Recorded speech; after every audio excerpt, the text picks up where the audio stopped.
Queridos irmãos e amigos, a paz do Senhor. Eu sou o pastor Roque Ribeiro. Sejam todos muito bem-vindos ao nosso canal e a mais um vídeo da série Minuto EBD.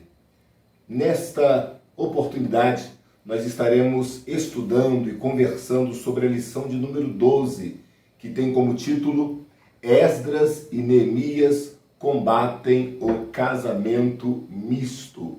Após a vinheta, estaremos conversando sobre alguns pontos relevantes, sobre alguns assuntos paralelos que dão base e servem de subsídio para a ministração da próxima aula. Então eu quero te convidar desde já, se você ainda não é inscrito no nosso canal, que você possa se inscrever no nosso canal. E querendo dar um like neste vídeo, vai ser muito proveitoso para todos nós.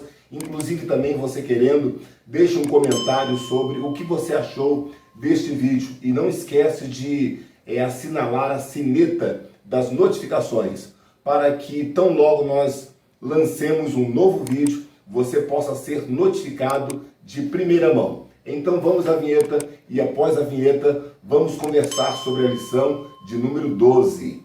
Esdras e Neemias combatem o casamento misto.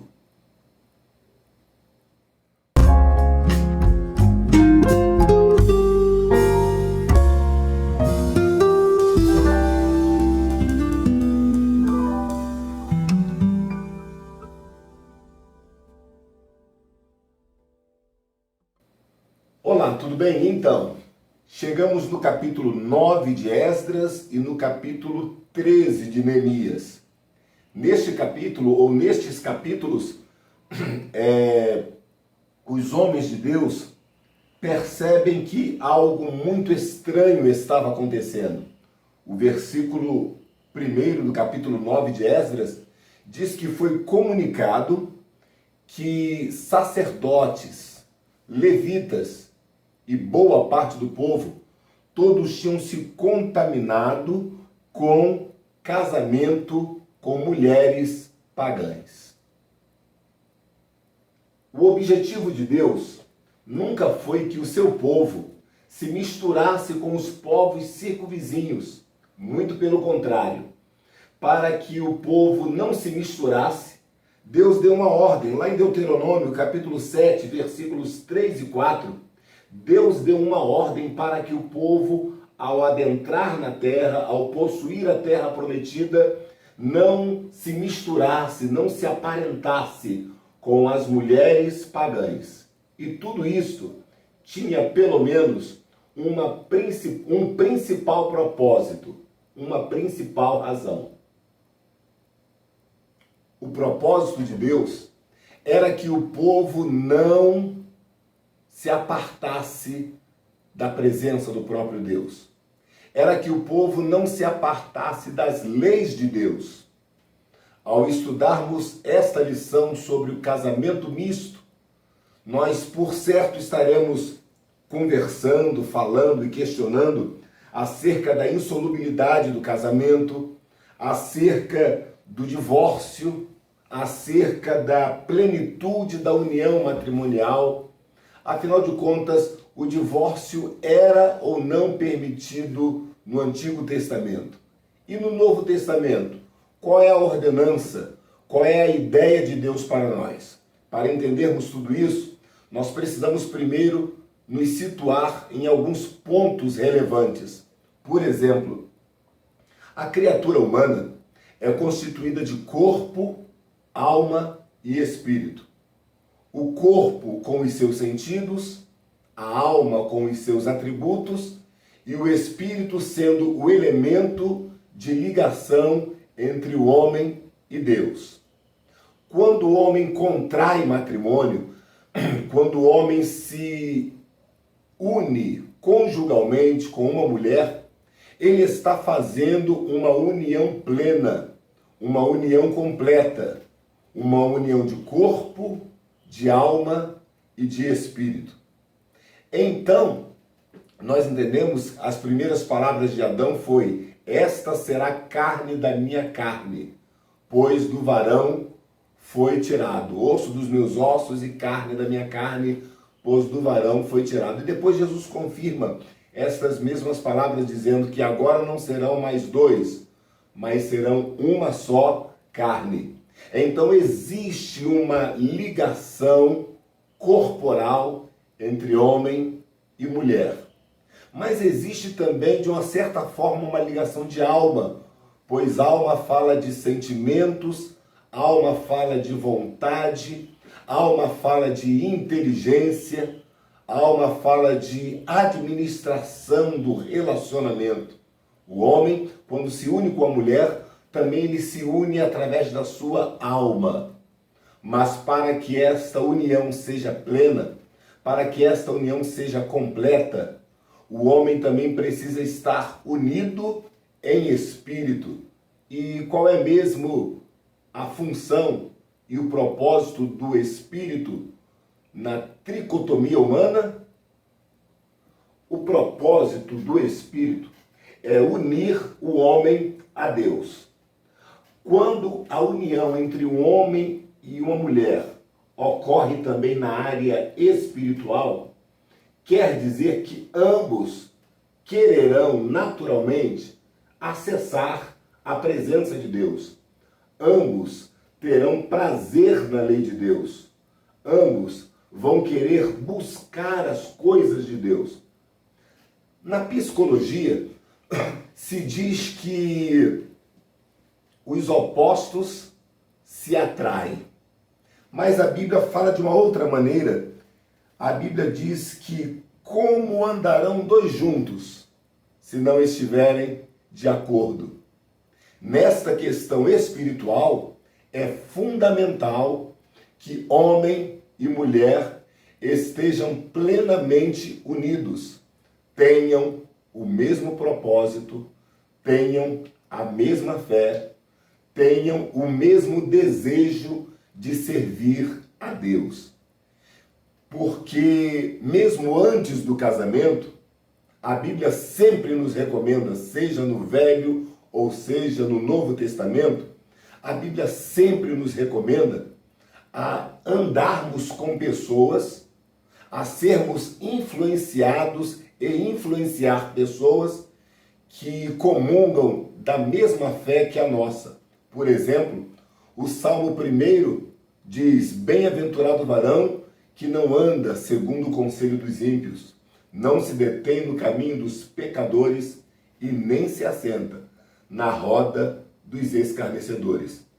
Veja então a preocupação de Deus em que o homem servo de Deus, o homem justo, não esteja envolvido com pessoas que não agradam a Deus e não buscam a vontade de Deus.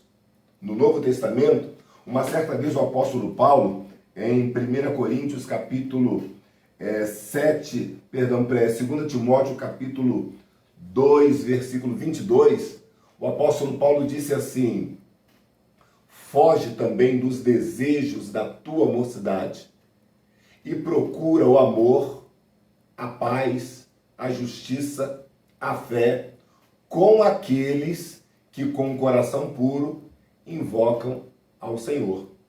Então o apóstolo Paulo está dizendo: olha, foge das coisas que te afastam de Deus e se una a pessoas, seja companheiro de pessoas que te aproximam de Deus.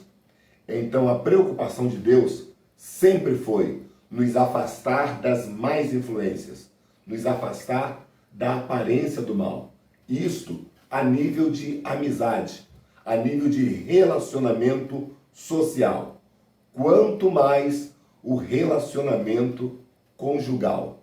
Sempre foi propósito de Deus que homem e mulher estejam unidos no corpo, na alma, mas também no espírito.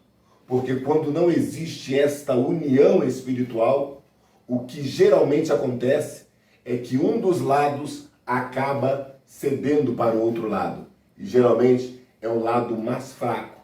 E geralmente é o lado que serve a Deus que acaba cedendo para o lado que não serve a Deus. Porque é naturalmente influenciado, é facilmente influenciado. Quando na verdade a Bíblia recomenda que nós sejamos sal da terra e luz do mundo, mas o sal não pode ser influenciado, a luz não pode ser influenciada, é ela que influencia, mas em um relacionamento, em uma união mista, o que ocorre geralmente é que as pessoas são influenciadas para o mal. Deus já sabia disso. Foi por isso que Deus ordenou para que quando o povo entrasse na terra, não se aparentasse com os cananeus. É por isso que a Bíblia também diz, lá em Êxodo 12:8, que quando o povo saiu do Egito, foi com ele uma mistura de gente. Essa mistura foram os judeus que acabaram se aparentando com mulheres egípcias e da mesma forma também mulheres judias se aparentaram com homens egípcios. E desta união nasceu uma mistura de gente.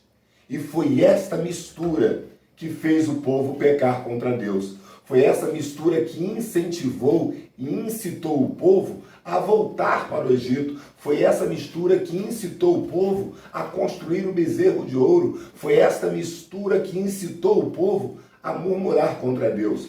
Então Deus, ele nunca compactuou com a mistura, porque já lá em Malaquias ele já dizia: e vereis outra vez a diferença entre o que serve a Deus e o que não serve a Deus.